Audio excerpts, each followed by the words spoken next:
Okay, so I've set up my gauge here. So I can,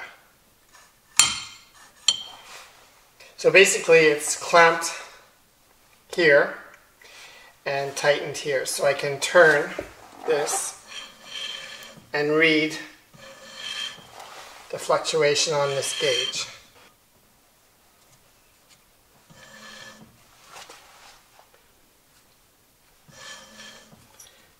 So basically, my rotors are pretty dead nuts.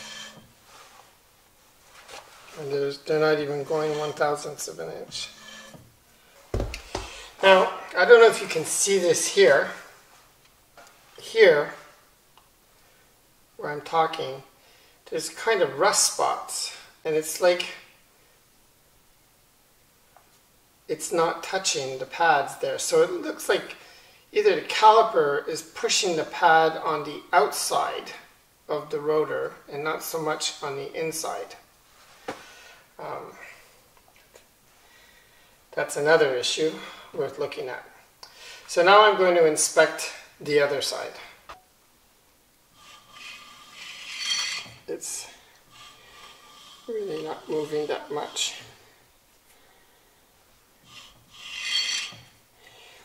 Maybe 2,000.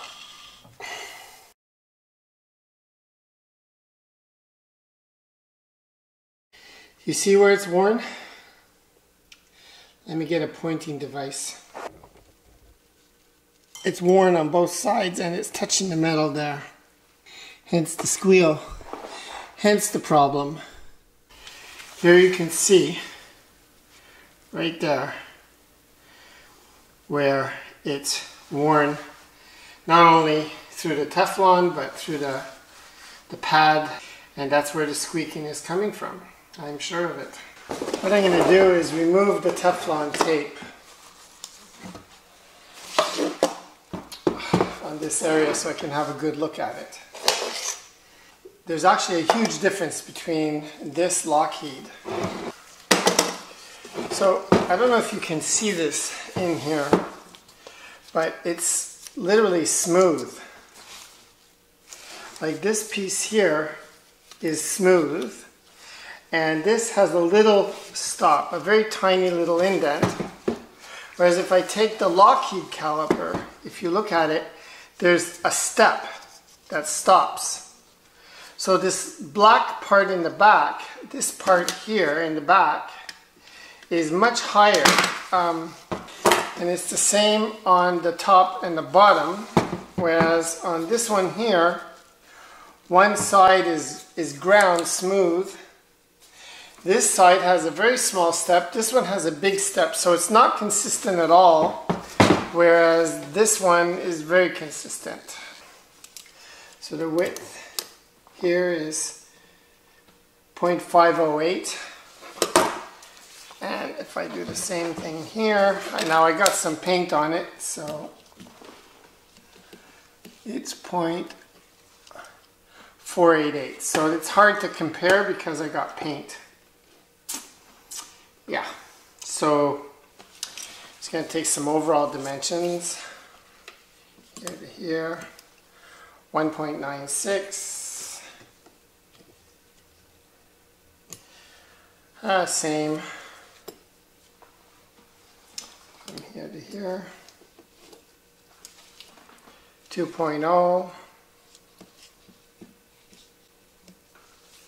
2.01, edge to edge here, 2.81,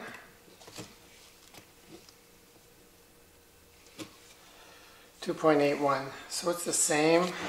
So they kind of look the same, but we'll see if they operate the same. Maybe that little smooth part on the bottom is what's causing the pads to fluctuate. I don't know. Let me get a pad and see how it fits. No, but the height's different.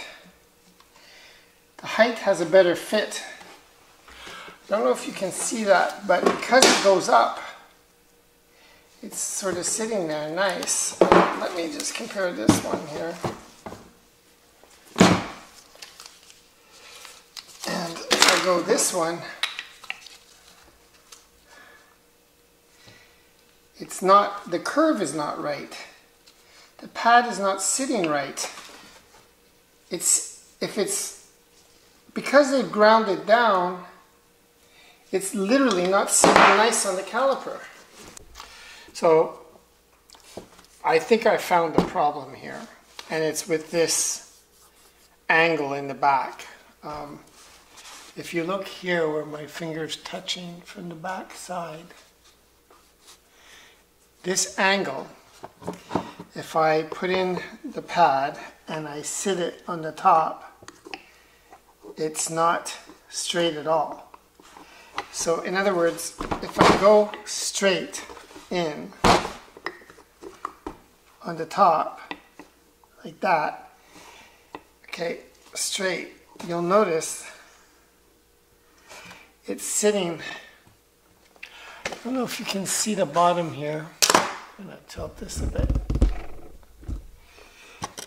If I put this straight, so I'm putting the concave part, this angle, I'm putting it on the angle on the top, and you'll see that it's sitting on just the tip on the bottom. If I put the bottom straight, then it's sitting on just the tip on the top. If you compare that to these, okay, it's a huge difference. You'll notice there's a nice groove there and a groove on the top. And when they sit on the top, they're sitting on the bottom too. So that angle, I think you can see it better here. Actually, let's look at it from this point of view. You see it here, here, and here, how nice it's all fitting on that angle. Whereas if I show you the other one from the same angle, I think you'll see the difference here. So if I put that here, you'll notice it's way off here. See that? So if I move it here, then it's sitting on the edge there. So you see, it's something not right about it. So if I put that off, it's on an angle. If I put this on up here, then it's sitting on just, you can see it's sitting on just the tip. So I believe that's the problem with these ones from Moss, is this matching dimension isn't right.